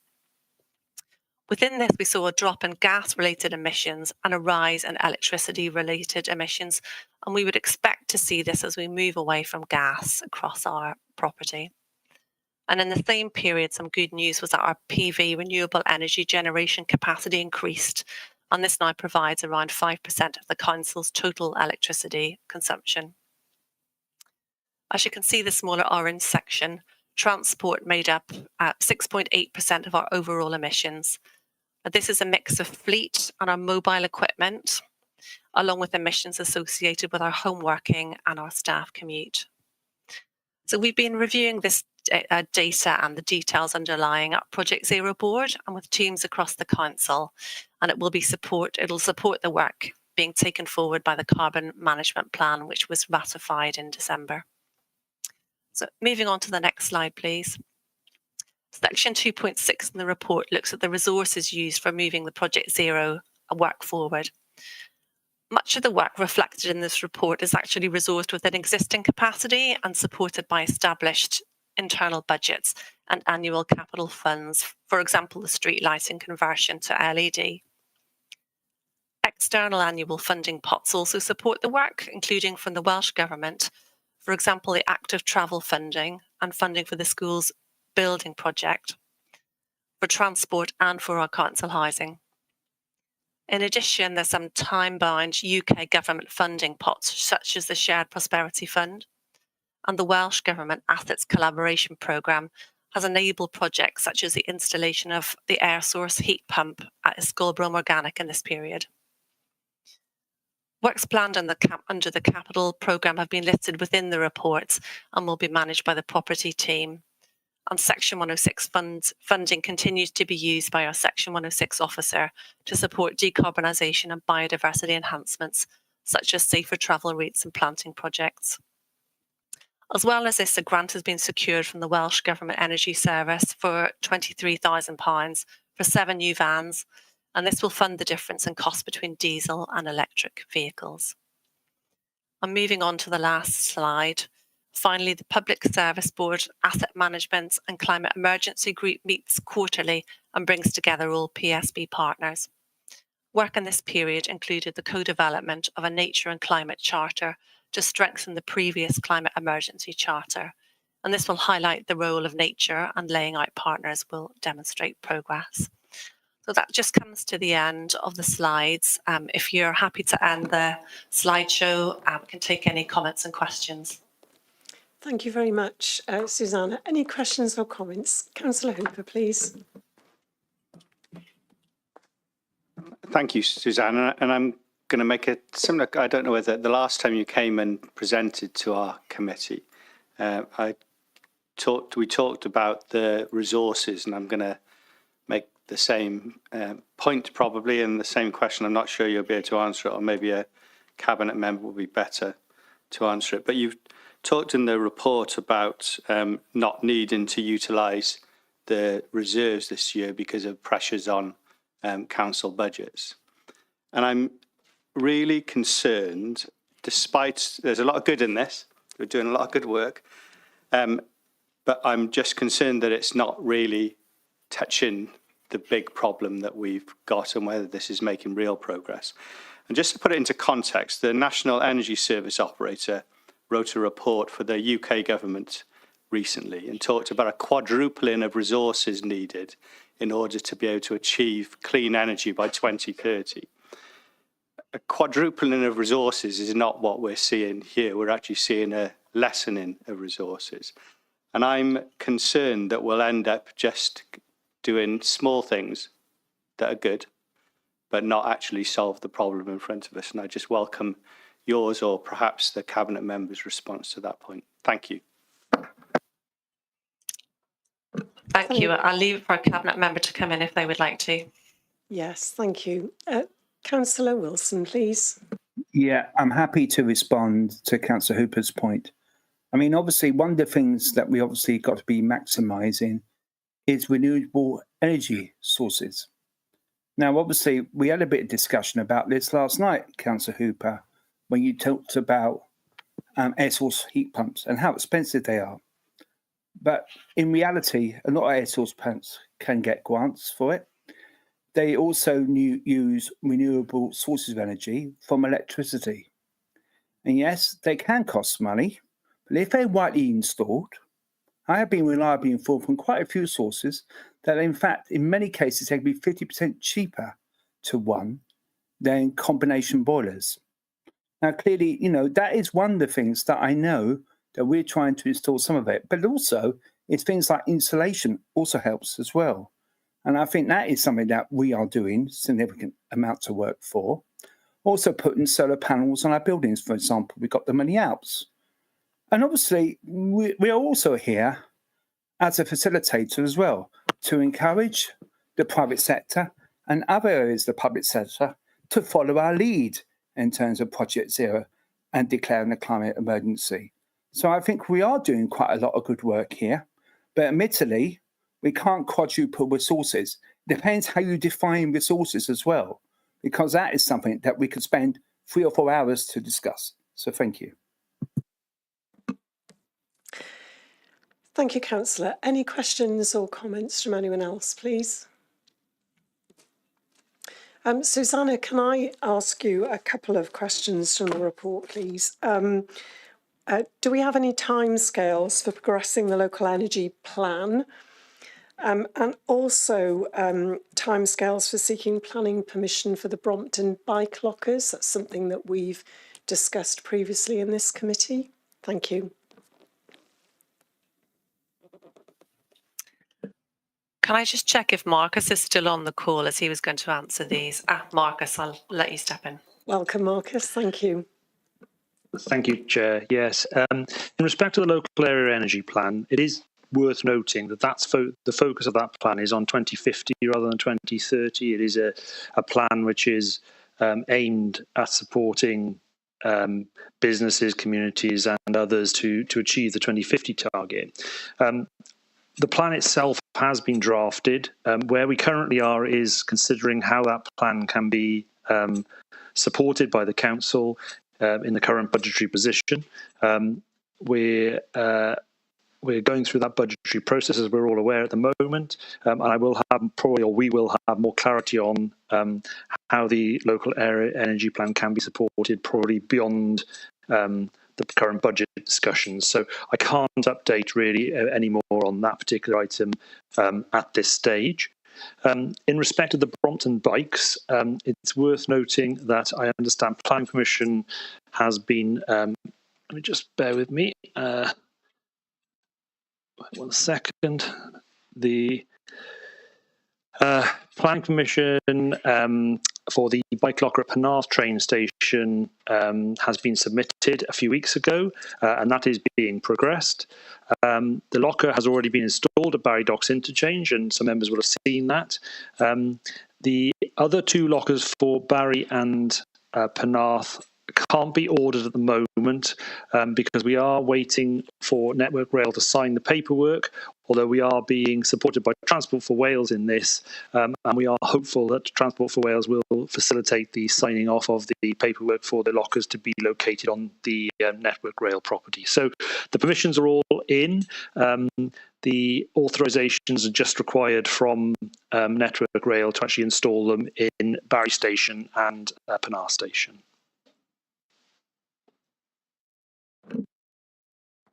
Thank you very much, Marcus. That's really helpful. Any questions or comments from anyone else? No, in that case, I will move to the formal recommendations for scrutiny. There are 8 of them, and I'm going to suggest that unless there are any objections, that I take these en bloc. So if you want me to take them one by one, please indicate now. Councillor Hooper? No. I forgot to press a button. I would like them taken separate because I think the RAG status in particular just needs highlighting and maybe some consideration to it. Thank you. Okay, we will work through these recommendations one by one then. First recommendation, that committee note the progress detailed in this report and Appendix A in relation to the challenges within the Climate Change Challenge Plan and the work of the Public Services Board. I move that recommendation. Can I have a seconder for that, please? Councillor Hooper, thank you. Second recommendation, that committee note RAG rating of progress from April 2024 to September 2024 in Appendix A. Do you want to come in on this issue, Councillor Hooper? I think given the point I made and the answer from the Cabinet member, I think this is something that we as a committee should express our concern as to whether this is achieving the issues it is, and are there issues of resources that are being directed to other parts of the council apart from this priority. I sit on the Governance and Audit Committee as well, where we take the risk status of Project Zero, and it keeps coming up as something that is a real concern. So I think we're like the operational side of it rather than the risk side of it.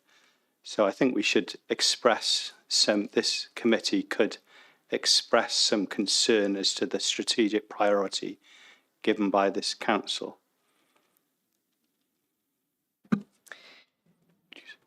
So, Councillor Hooper, this recommendation is that we simply note the RAG rating of progress. So can I suggest that we note, thank you, Councillor William. I can't take you speaking like that, Councillor William. You do need to indicate if you want to speak. Committee members need to be able to hear you. So if you want to come in, please come in. Well, with all due respect, I did indicate. Anyway. And I've invited you in, but you Thank you. started to speak before you were invited in. Well, I just want to support the recommendation. Thank you. Which recommendation are you supporting? Are you supporting the recommendation 2, that committee note the RAG ratings? I want to come back to your... I want to support Mark Cooper's recommendation. Right. Okay. So can I check whether or not committee is, first of all, it feels to me like there might be 2 separate issues. So can I check if committee is happy to note the RAG rating of progress, because that's simply noting the facts that have been presented. So I'll propose that. Councillor Hooper, you're seconding it. Thank you. And then you're proposing a new recommendation which is not included within the formal recommendations before us. So can you just clarify what that is? Thank you. I think this committee should request that Cabinet give extra consideration to the RAG rating in relation to the overall strategic positioning of Project Zero amongst the Council's priorities. I think that's... Can I suggest that that might be something that we could attach to recommendation 4? So recommendation 4 in the report is that the committee note the funding available in reserves and projects awarded funding to date through a variety of routes, and that we expand that recommendation to take account of the issue that you've raised.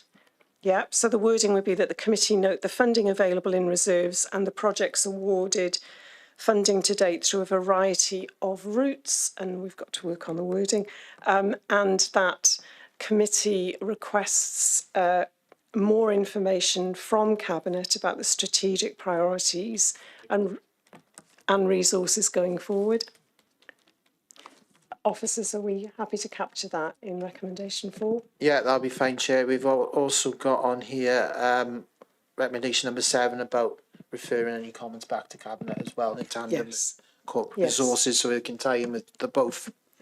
So I'm going to come back to recommendation 3, but can I check, are committee members happy with that amendment to recommendation 4? Councillor Hooper, you're proposing. Councillor William, you're seconding. I don't see any dissent, so we will amend recommendation 4. Thank you, Councillor Hooper.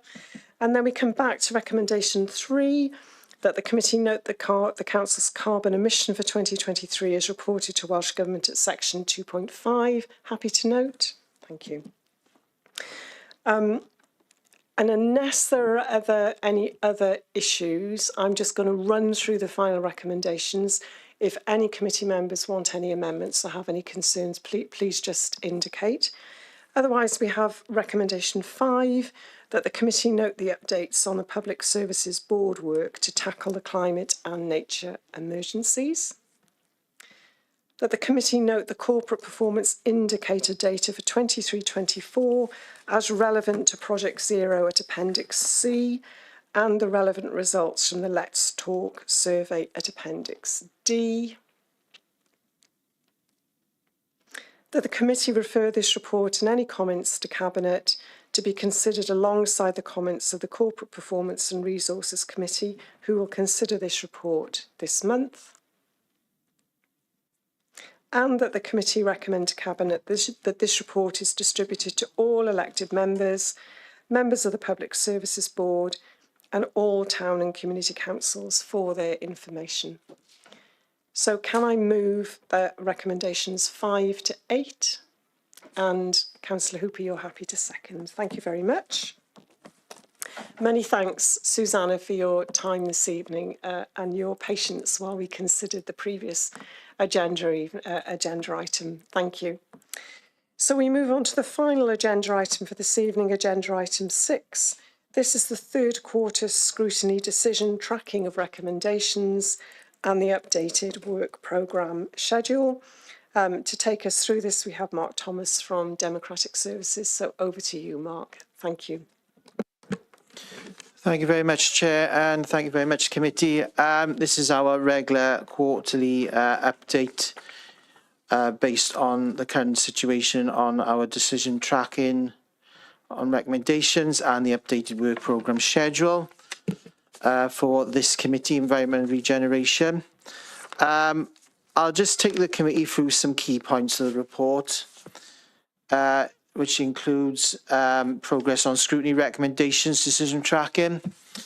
I have some updates on the rights-of-way improvement plan recommendations and also on the draft Vale of Glamorgan Council Corporate Plan 2025 to 2030, which have been were previous recommendations by this committee.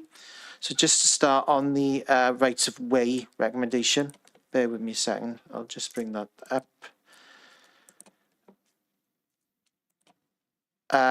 Just in terms of the recommendations that were raised by the committee on the rights-of-way improvement plan, I've had information from the relevant officers that the GIS officer has been contacted in order to set up some training sessions and guidance documents for members, and currently waiting on feedback on that.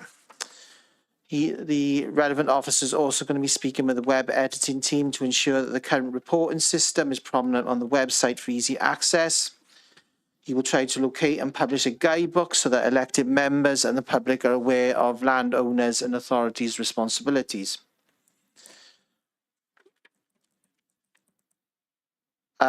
Also, it's worth noting that good progress has been made with setting up the Community Council collaboration, and there's active work currently with the Llantryd Town Council Footpath Forum. Also, there's been good liaison and engagement with volunteer groups such as Valeways and local ramblers for several years.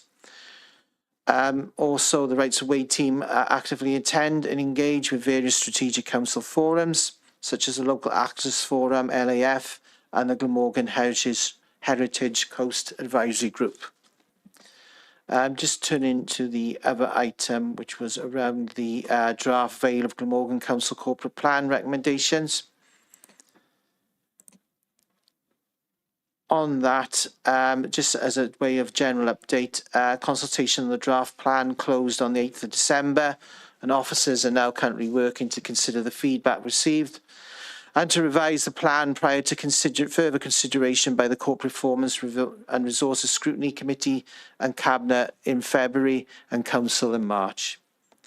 Comments with regard to the consultation have been considered, and drop-in sessions were held in the 4 towns, including the Community Cafe at Halton Road Primary School and CF61 in Llantryd Major. Opportunities to hold an event in rural parts of the county were explored, but it was not possible within the current time frame. However, comments received regarding consultation are being considered as part of the approach to future consultation within the public participation strategy. So just moving on, in terms of an update on the forward work programme, the inclusion of reports from previous recommendations and the format of the annual delivery plan consultation draft report. Just to let you know that those have been achieved, and also in terms of the annual delivery plan, there will be a change now to an annual statement, which will be informed by directorate plans and linked with the two of the directorate plans and new corporate plan 2025 to 2030. Therefore, the report in its current format will no longer be received. And obviously on the forward work programme, we continue to detail any slippage or any changes to the work programme. Just a short whistle-stop tour, Chair. Happy to take any questions or comments. Thank you very much, Mark. Any questions or comments from anyone? Councillor Hooper, please. Thank you, Chair, and thank you, Mark. We talked about the local area energy plan last week. It was brought up tonight as well as just in the earlier item. I noticed that when we spoke about it at the last meeting, I think Marcus referenced the fact that this would be dependent on budgetary considerations. I think this committee agreed that notwithstanding the budgetary conditions, we would take the report. I'm just wondering, it doesn't say when that report, which is available, done, written, is likely to come to this committee. Do we have a meeting date for it? Thank you. I haven't got a specific date as yet, Councillor Hooper, but I will liaise with Marcus and the Chair, and we'll look to get that in as soon as possible. It is on the work programme, but obviously, as you say, it's not put on a specific date, but we'll look to get that done as soon as possible. We've been obviously with various other timelines permitting, but we'll get that in as soon as we can. So we will, thank you very much, Mark. Any questions or comments from anyone else? In that case, we will add a recommendation that a date is set for the update on the plan to be added to the forward work plan. Otherwise, the formal recommendations are that the status of the actions listed in appendices A and B be agreed, and that the updated forward work programme schedule for 24-25 attached as Appendix C be approved and uploaded to the Council's website. I move those recommendations. Councillor Hooper, thank you for seconding them. And that concludes our business for this evening. All I'm left to do is remind everyone that our next meeting is scheduled for Tuesday, the 11th of February at 6 p.m, but to remind committee members that we will have a special meeting on the 28th of January at 6 p.m. to consider the car park report. Thank you, everyone, and I look forward to seeing you soon.